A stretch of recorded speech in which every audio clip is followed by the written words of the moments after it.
Okay, so we're also going to cover dividing monomials. So again, here is our property of quotients. So what they're saying here is when you have two numbers that are multiplied together, like 5 times 7 over 3 times 4, you can actually pull them apart and make them their own fractions. And then we could simplify. Now, when your example 1 is 15 over 21. Here, when it's asking you to simplify fractions, you were probably taught back in 4th grade that the easiest way to simplify fractions is to find the greatest common factor and divide both of the numbers by the GCF. Now, I know a lot of times as soon as somebody sees that the two numbers are even, they try to divide them by 2. But that doesn't always bring it all the way down. So, for example, if I had 36 over 48, and I see, oh, they're both even, let me divide them both by 2. And then I get 18 over 24. Notice it's still not simplified. Now, if you would have jumped to dividing them initially by the GCF, and we just did this problem, we saw that the GCF was 12.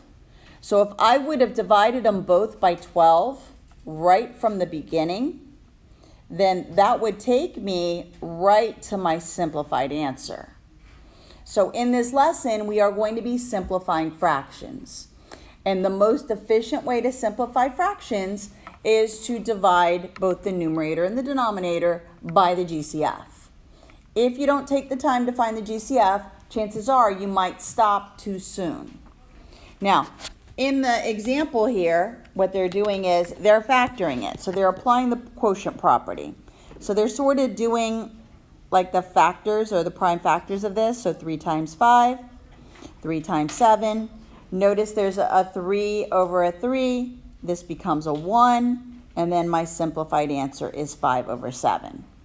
Or essentially, you can notice that you can just divide the numerator and the denominator both by 3, giving you a simplified fraction of 5 over 7. Now let's look at simplifying this one. What do you think my greatest common factor between 35 and 42 is? 7. So I could divide both of them by 7, and I'd end up with 5, 6.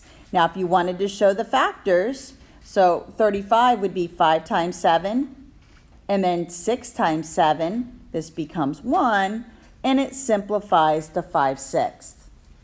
Now, for simplifying the fractions, we can use our quotient property of exponents where we can subtract them. Or notice if you see an x in the top, you can cancel them. And then I would simplify the 4 and the 10. I can divide them both by 2. And then I could get my simplified answer, negative 2y over 5. The greatest common factor here is going to be 2x. The book is showing you to factor it, but I'm going to just divide my numerator and denominator both by 2x, leaving me negative 2y over 5. Let's work with the rules for exponents for division. When we have exponents and we divide, we subtract them. Remember, when you multiply, you add them. So, for example, here, I just take m minus n and I subtract them. This is when the bases are the same. Now, if your exponent ends up being a positive number, you're going to write it in the top. If your exponent is negative, it's going to move to the bottom. And if it ends up being the same number, anything to the 0 power is equal to 1. So we're going to see this in action. So for example here. Now, if you ever blank out, what you can also do here is expand this and write this as C, C, C, C, C. 1, 2, 3, 4, 5, 6. Write 7 C's and then put 4 in the bottom. And notice how you can cancel them. And then you can count how many you have left. And you have 3, so c to the third. The easiest way is to take the two powers, 7 and 4, subtract them, and you get c to the third power. Over here, I'm going to do a to the 3 minus 8, which gives me a to the negative 5 power. And whenever I have a negative exponent, I'm going to write it at the bottom. Again, if you were to expand this, a over, and we'll write 8 of them down here. Notice I can cross off 3. And then if you count how many's left, you have 5 in the denominator.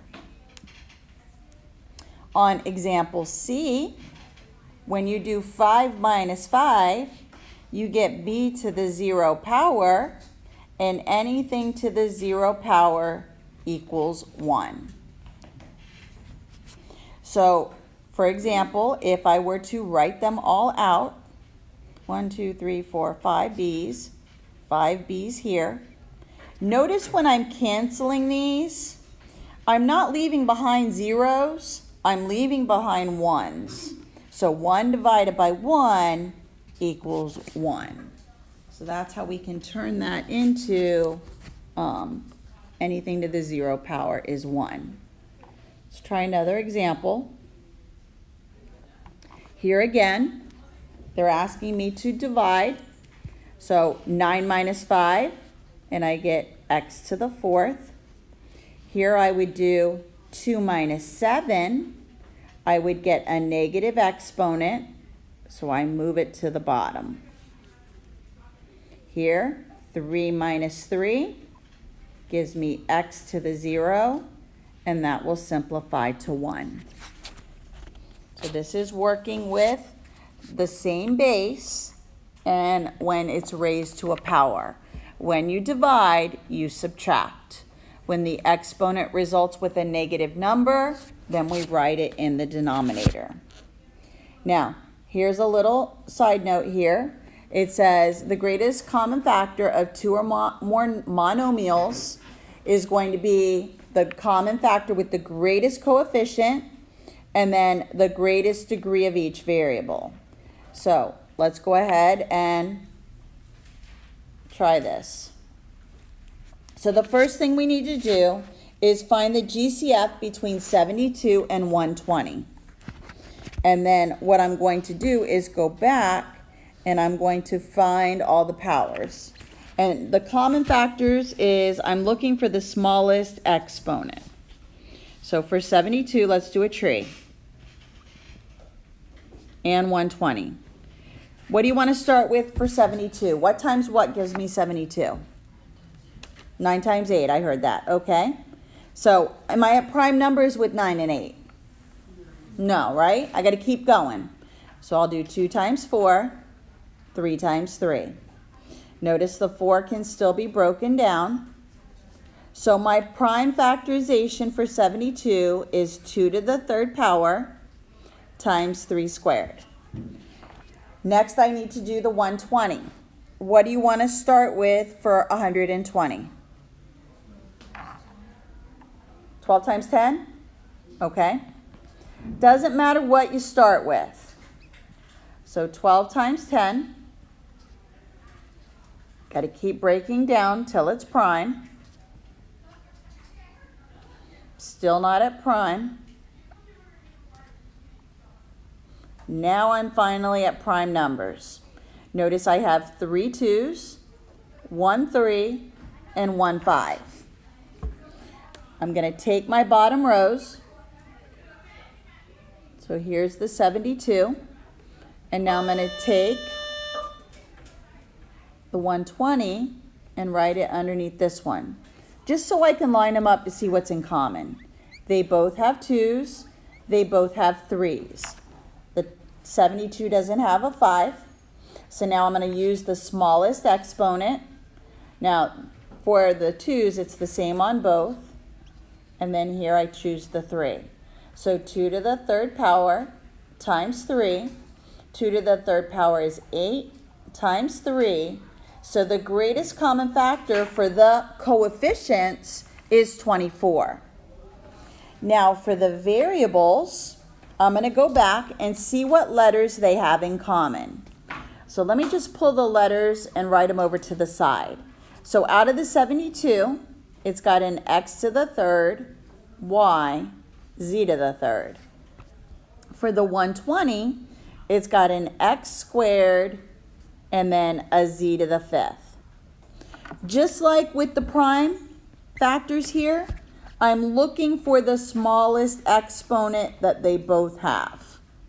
So notice they both have x squareds, but I choose the smaller one. Then they don't both have y's, that's out of there, but they both have z's, and again, I choose the smaller one. So my greatest common factor when your monomial has numbers and letters is you look for all the letters in common, but choose the smallest exponent. So the GCF of those two numbers would be 24x squared z to the third. Let's try to simplify some fractions. Question?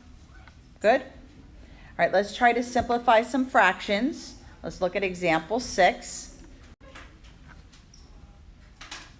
Now, I need to simplify this. The way that I like to simplify my fractions when they have variables like this is I'm just going to subtract my exponents on the variables. And then I'm going to simplify 35 over 56. So I notice that I can divide them both by 7, and I can reduce this to 5 over 8. Then for my x's, I'm going to subtract the 5 and the 3. So my power on my x is going to be a -2.